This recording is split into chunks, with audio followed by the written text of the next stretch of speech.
Hello, lovely people. I hope you're having a fantastic day wherever you are. I'm back again with part two of my Sewing Burda 10 2020 number 120 dress. Following on from yesterday's vlog, wherein I went shopping for the fabric because I realized that I was getting a little bit precious about this pattern.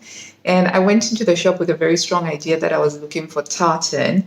They didn't have tartan in the shop, but I did walk away with Moroccan crepe in mustard navy and white and some great ideas thanks to Sarah, the owner of Fabrics for All. And I just realized that I probably need to update you. I know I had said in the vlog that they would be closed over the lockdown. And yes, it is true that the bricks and mortar shop itself is going to be closed over the lockdown, but Sarah will still be taking online orders, and you have the option of doing a click and collect. So if you live in the local area, you are able to click and collect, and she's also able to mail out fabric. And I overheard her say that she's got most of all of her fabric already online. So do go check that out. So just that little clarification there, which is pretty awesome. I may not be able to go there, but I will be able to buy online. But anyway, so today we're just going to go over the tracing. I'm not too sure whether I'll have enough time to actually cut out the fabric. I might have time to cut out the interfacing, but we're just going to do the tracing today. So a nice, super sweet, short, shiny faced vlog today.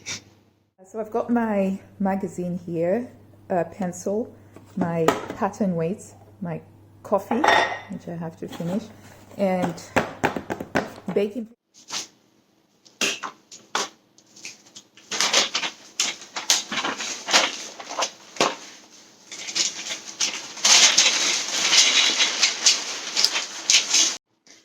So this particular pattern is on the pattern pieces are on pattern sheet B, and it's the worst color imaginable. So when I'm tracing, I struggle a lot with the green pattern lines. The red pattern lines, the blue and the black, I'm fine.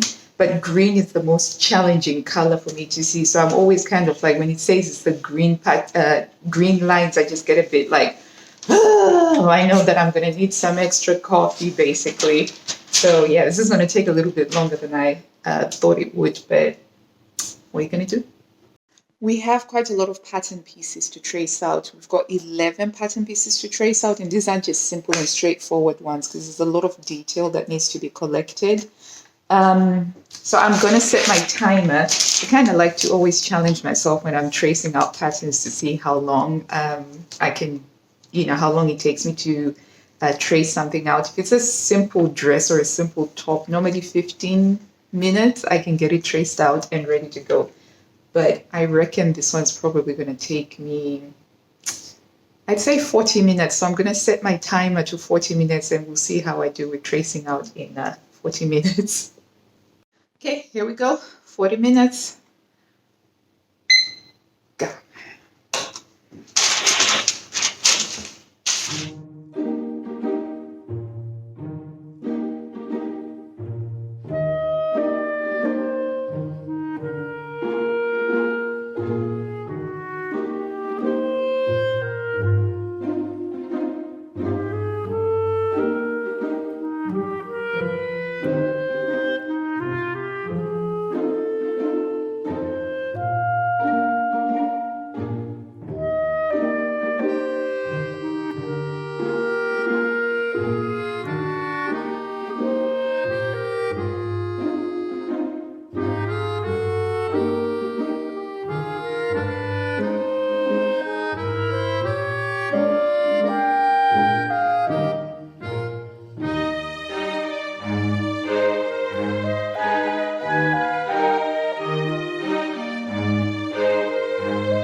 It was down to the wire there. Managed to finish it with 3 minutes and 33 seconds to spare, but I haven't yet cut around everything. The time that I had estimated was just a little bit off, because there's no way it's going to take me 3 minutes to cut around the pattern sheets. That will probably take me 5 minutes. So in total, this took me about 45 minutes, I would say. But I'm just going to talk through some of the pattern pieces in a couple of minutes. But I'm just going to talk through some key points that you need to watch out for if you are thinking of making this pattern. Because the green pattern lines, they do make it very, very challenging to actually trace it through. So I'm just going to point out some of the things. So the sleeve pattern piece is actually so big that I couldn't fit it on my baking parchment. So I had to staple two pieces together. But it is really quite big. And you can tell that it's a very narrow fit. Because if you look at how high that sleeve cap is, so if you're somebody who's got a slightly bigger shoulder, you might want to make a 12 of this, because for me already this is higher than the normal Burda sleeve that I normally work with. But yeah, so making a point of that, and it's got some easing. So these dots here are for where you're going to have to ease, and that's the shoulder point at which you join it up. And always, again, remember to put in this little notch. This shows you where the front is. So you mustn't forget that, because you can imagine if you didn't have that, you'd easily get lost.